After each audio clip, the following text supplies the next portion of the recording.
Welcome to Part 6, Chapter 4. When we left off in Chapter 3, Raskolnikov and Svidrigailov were in the middle of their conversation, and this is where the conversation continues. "You know, perhaps, yes, I told you myself," began Svidrigailov, "that I was in the debtor's prison here for an immense sum, and had not any expectation of being able to pay it. There's no need to go into particulars how Marfa Petrovna bought me out. Do you know to what a point of insanity a woman can sometimes love? She was an honest woman and very sensible, although completely uneducated. Would you believe that this honest and jealous woman, after many scenes of hysterics and reproaches, condescended to enter into a kind of contract with me, which she kept throughout our married life? She was considerably older than I, and besides, she always kept a clove or something in her mouth. There was so much swishiness in my soul, and honesty, too, of a sort, as to tell her straight out that I couldn't be absolutely faithful to her. This confession drove her to frenzy, but yet she seems in a way to have liked my brutal frankness. She thought it showed I was unwilling to deceive her if I warned her like this beforehand, and for a jealous woman, you know, that's the first consideration. After many tiers of unwritten contract was drawn up between us. First, that I would never leave Marfa Petrovna and would always be her husband. Secondly, that I would never absent myself without her permission. Thirdly, I would never set up a permanent mistress. Fourthly, in return for this, Marfa Petrovna gave me a free hand with the maidservants, but only with her secret knowledge. Fifthly, God forbid my falling in love with a woman of our class. Sixthly, in case I, which God forbid, should be visited by a great serious passion, I was bound to reveal it to Marfa Petrovna. On this last score, however, Marfa Petrovna was fairly at ease. She was a sensible woman, and so she could not help looking upon me as a dissolute profligate, incapable of real love. But a sensible woman and a jealous woman are two very different things, and that's where the trouble came in. But to judge some people impartially, we must renounce certain preconceived opinions and our habitual attitude to the ordinary people about us. I have reason to have faith in your judgment rather than in anyone's. Perhaps you've already heard a great deal that was ridiculous and absurd about Marfa Petrovna. She certainly had some very ridiculous ways. But I tell you frankly that I feel really sorry for the innumerable woes of which I was the cause. Well, and that's enough, I think. By way of a decorous oraison for the most tender wife of a most tender husband. When we quarreled, I usually held my tongue and did not irritate her, and that gentlemanly conduct rarely failed to attain its object. It influenced her, it pleased her indeed. These were times when she was positively proud of me. But your sister she couldn't put up with anyway. However did she come to risk taking such a beautiful creature into her house as a governess? My explanation is that Marfa Petrovna was an ardent and impressionable woman and simply fell in love herself, literally fell in love with your sister. Well, little wonder. Look at Avdotya Romanovna. I saw the danger at the first glance, and what do you think? I resolved not to look at her even. But Avdotya Romanovna herself made the first step. Would you believe it? Would you believe it, too, that Marfa Petrovna was positively angry with me at first for my persistent silence about your sister, for my careless reception of her continual adoring praises of Avdotya Romanovna? I don't know what it was she wanted. Well, of course, Marfa Petrovna told Avdotya Romanovna every detail about me.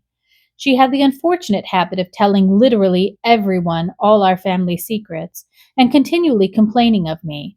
How could she fail to confide in such a delightful new friend? I expect they talked of nothing else but me, and no doubt Avdotya Romanovna heard all those dark, mysterious rumors that were current about me. I don't mind betting you, too, that I have heard something of the sort already. I have. Luzin charged you with having caused the death of a child. Is that true? Don't refer to those vulgar tales, I beg, said Svidrigailov with disgust and annoyance. If you insist on wanting to know all about that idiocy, I will tell you one day, but now I was told, too, about some footmen of yours in the country whom you treated badly. I beg you to drop the subject, Svidrigailov interrupted again with obvious impatience. Was that the footman who came to you after death to fill your pipe? You told me about it yourself. Raskolnikov felt more and more irritated. Svidrigailov looked at him attentively, and Raskolnikov fancied he caught a flash of spiteful mockery in that look. But Svidrigailov restrained himself and answered very civilly. Yes, it was. I see that you too are extremely interested, and shall feel it my duty to satisfy your curiosity at the first opportunity. Upon my soul, I see that I really might pass for a romantic figure with some people, judging how grateful I must be to Marfa Petrovna for having repeated to Avdotya Romanovna such mysterious and interesting gossip about me. I dare not guess what impression it made on her, but in any case it worked in my interests. With all of Avdotya Romanovna's natural aversion, and in spite of my invariably gloomy and repellent aspect, she did at least feel pity for me, pity for a lost soul, and if once a girl's heart is moved to pity, it's more dangerous than anything. She's bound to want to save him, to bring him to his senses, to lift him up and draw him to nobler aims, and to restore him to new life and usefulness. Well, we all know how far such dreams can go. I saw at once that the bird was flying into the cage of herself, and I too made ready. I think you're frowning, Rodion Romanovich. There's no need.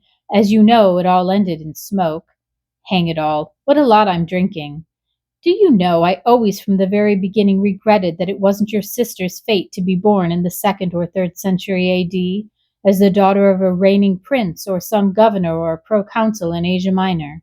She would undoubtedly have been one of those who would endure martyrdom, would have smiled when they branded her bosom with hot pincers, and she would have gone to it of herself, and in the 4th or 5th century she would have walked away into the Egyptian desert, and would have stayed there 30 years, living on roots and ecstasies and visions.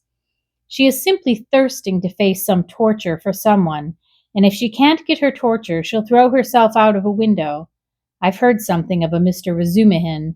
He's said to be a sensible fellow. His surname suggests it, indeed. He's probably a divinity student. Well, he'd better look after your sister. I believe I understand her, and am proud of it. But at the beginning of an acquaintance, as you know, one is apt to be more heedless and stupid. One doesn't see clearly. Hang it all, why is she so handsome? It's not my fault.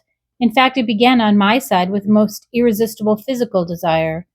Avdotya Romanovna is awfully chaste, incredibly and phenomenally so. Take note, I tell you, about your sister as a fact.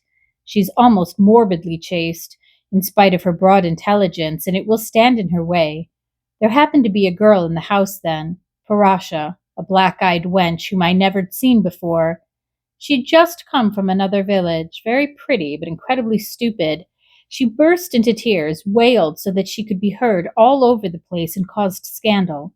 One day after dinner, Avdotya Romanovna followed me into an avenue in the garden, and with flashing eyes insisted on my leaving poor Parasha alone. It was almost our first conversation by ourselves.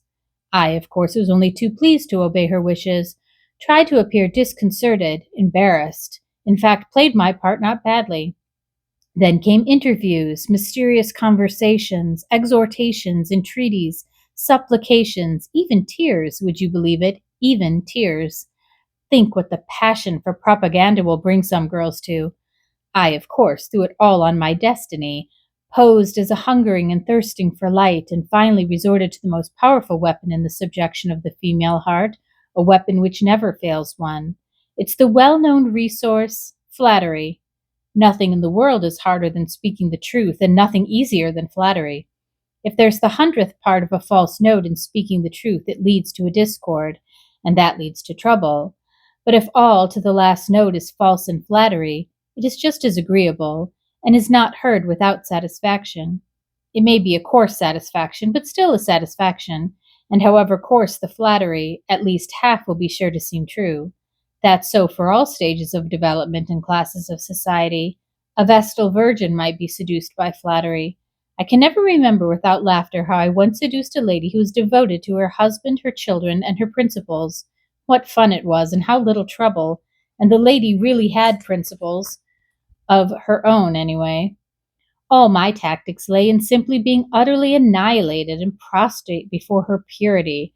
I flattered her shamelessly, and as soon as I succeeded in getting a pressure of the hand, even a glance from her, I would reproach myself for having snatched it by force, and would declare that she had resisted, so that I could never have gained anything from my being so unprincipled.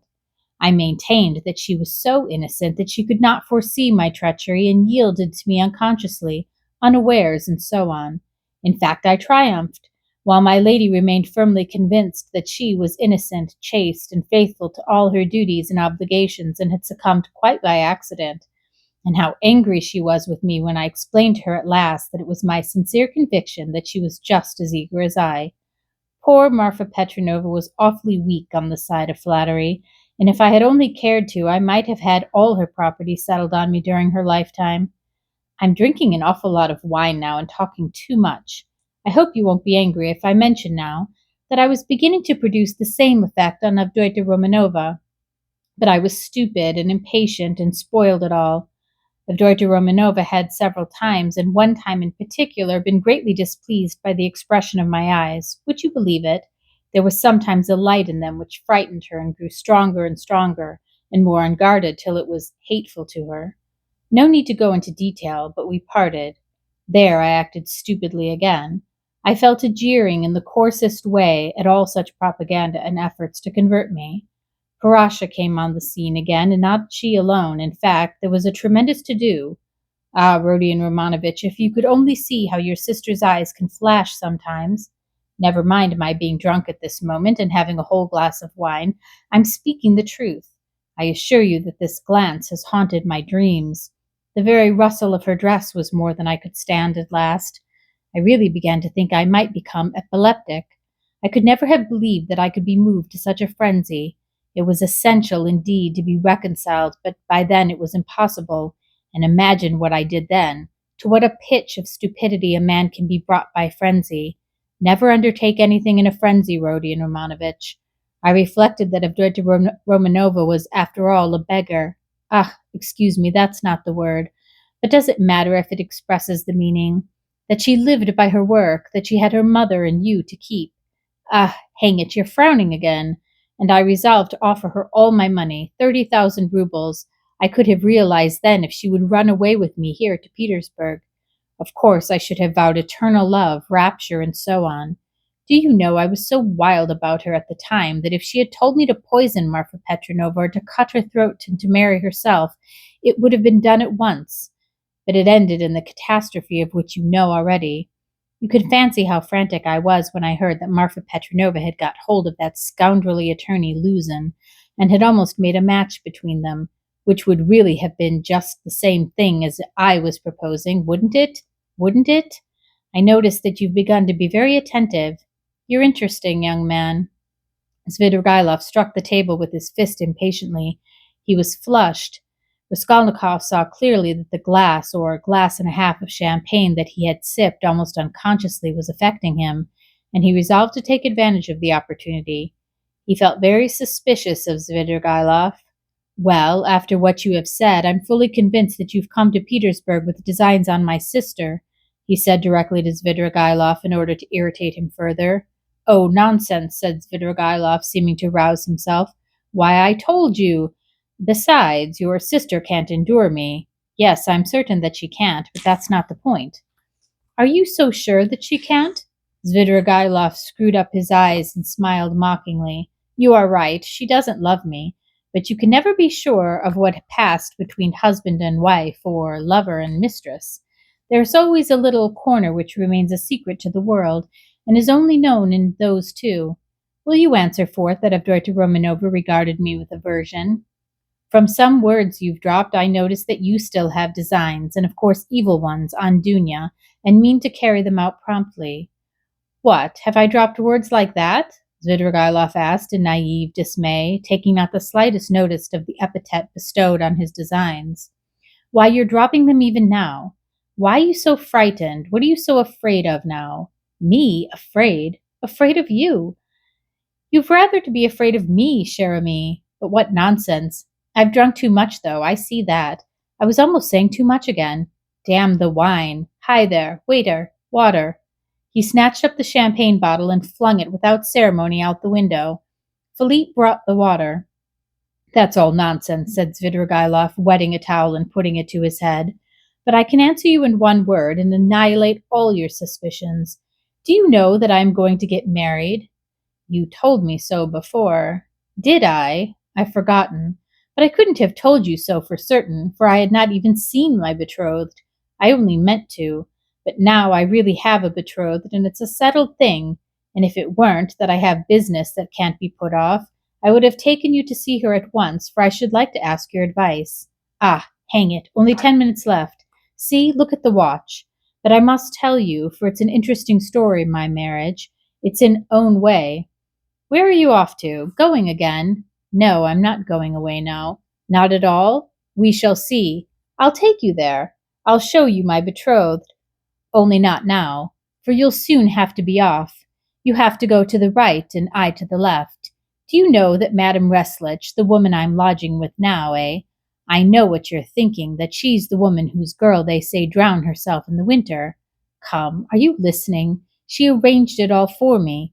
You're bored, she said. You want something to fill up your time. For, you know, I'm a gloomy, depressed person. Do you think I'm light-hearted? No, I'm gloomy. I do no harm, but sit in a corner without speaking a word for 3 days at a time. And that Reslich is a sly hussy, I tell you. I know what she's got in her mind. She thinks I shall get sick of it, abandon my wife and depart, and she'll get a hold of her and make a profit out of her, in our class, of course, or higher. She told me the father was a broken-down retired official who'd been sitting in a chair for the last 3 years with his legs paralyzed. The mamma, she said, was a sensible woman. There is a son serving in the provinces, but he doesn't help.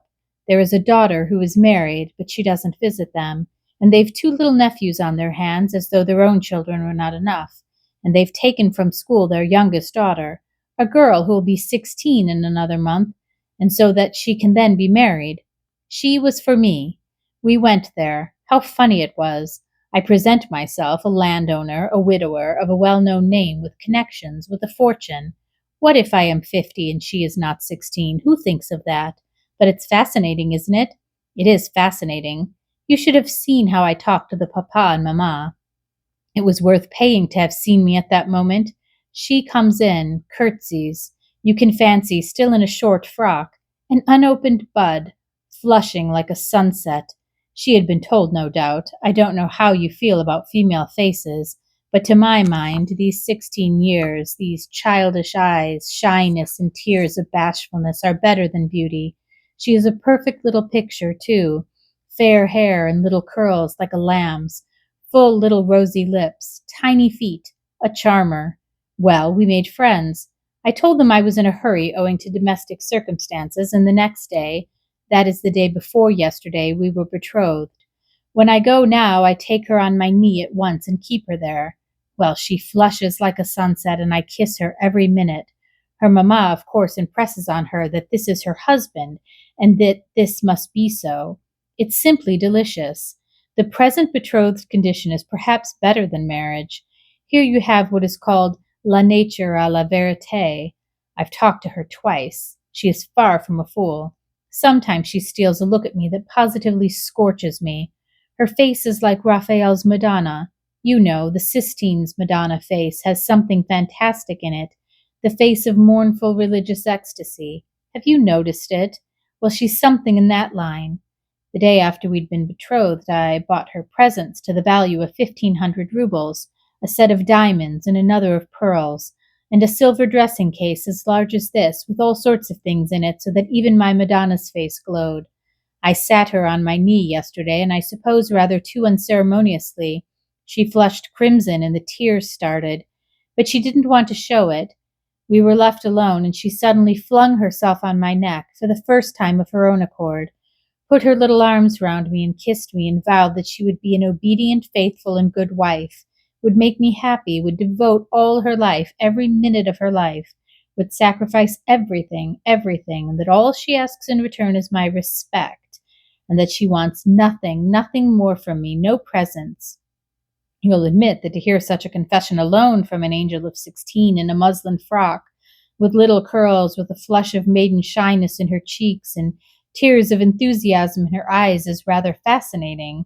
Isn't it fascinating? It's worth paying for, isn't it? Well, listen, we'll go to see my betrothed, only not just now. The fact is that this monstrous difference in age and development excites your sensuality. Will you really make such a marriage? Why, of course, everyone thinks of himself, and he lives most gaily, for who knows best how to deceive himself? But why are you so keen about virtue? Have mercy on me, my good friend. I am a sinful man. But you provided for the children of Katerina Ivanovna, though you had your own reasons. I understand it all now. I'm always fond of children, very fond of them, laughed Svidrigailov. I can tell you one curious instance of it. The first day I came here, I visited various haunts. After 7 years, I simply rushed at them. You probably noticed that I am not in a hurry to renew acquaintance with my old friends. I shall do without them as long as I can.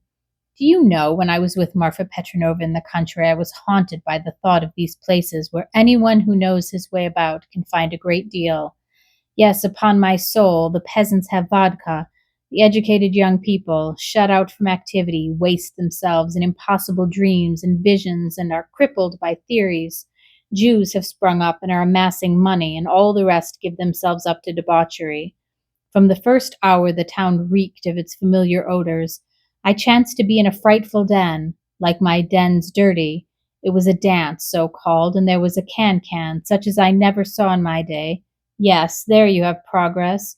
All of a sudden I saw a little girl of 13, nicely dressed, dancing with a specialist in that line, with another one vis-a-vis. Her mother was sitting on a chair by the wall. You can't fancy what a can-can that was. The girl was ashamed, blushed, at last felt insulted and began to cry. Her partner seized her and began whirling her around and performing before her. Everyone laughed, and I like your public, even the can-can public. They laughed and shouted, serves her right, shouldn't bring children. Well, it's not my business whether that consoling reflection was logical or not. I at once fixed on my plan, sat down by the mother and began by saying that I too was a stranger and that people here were ill-bred, and that they couldn't distinguish decent folks and treat them with respect, gave her to understand that I had plenty of money, offered to take them home by my carriage. I took them home and got to know them. They were lodging in a miserable little hole and had only just arrived from the country. She told me that she and her daughter could only regard my acquaintance as an honor. I found out that they had nothing of their own and had come to town upon some legal business. I proffered my services and money. I learnt that they'd gone to the dancing saloon by mistake, believing that it was a genuine dancing class. I offered to assist in the young girl's education in French and dancing. My offer was accepted with enthusiasm as an honor, and we are still friendly, if you like. We'll go see them, only not just now. Stop. Enough of your vile, nasty anecdotes. Depraved, vile, sensual man. Schiller, your regular Schiller. But you know I shall tell you these things on purpose, for the pleasure of hearing your outcries. I dare say I can see I'm ridiculous myself, muttered Raskolnikov angrily. Svidrigailov laughed heartily. Finally he called Philip, paid his bill, and began getting up. I say, but I am drunk. It's been a pleasure. I should rather think it must be a pleasure, cried Raskolnikov, getting up. No doubt it is a pleasure for a worn-out profligate to describe such adventures with a monstrous project of the same sort in his mind, especially under such circumstances and to such a man as me. It's stimulating. Well, if you come to that, Svidrigailov answered, scrutinizing Raskolnikov with some surprise, if you come to that, you are a thorough cynic yourself. You've plenty to make you so, anyway. You can understand a great deal, and you can do a great deal, too. But enough. I sincerely regret not having had more talk with you, but I shan't lose sight of you. Only wait a bit. Svidrigailov walked out of the restaurant. Raskolnikov walked out after him. Svidrigailov was not, however, very drunk. The wine had affected him for a moment, but it was passing off every minute. He was preoccupied with something of importance and was frowning. He was apparently excited and uneasy in anticipation of something. His manner to Raskolnikov had changed during the last few minutes, and he was ruder and more sneering every moment. Raskolnikov noticed all this, and he too was uneasy. He became very suspicious of Svidrigailov and resolved to follow him. They came out onto the pavement. You go to the right and I go to the left. Or if you like the other way, only adieu. May we meet again. And he walked to the right toward the Haymarket. That is the end of chapter 4. Meet me in the discussion and we'll talk it through.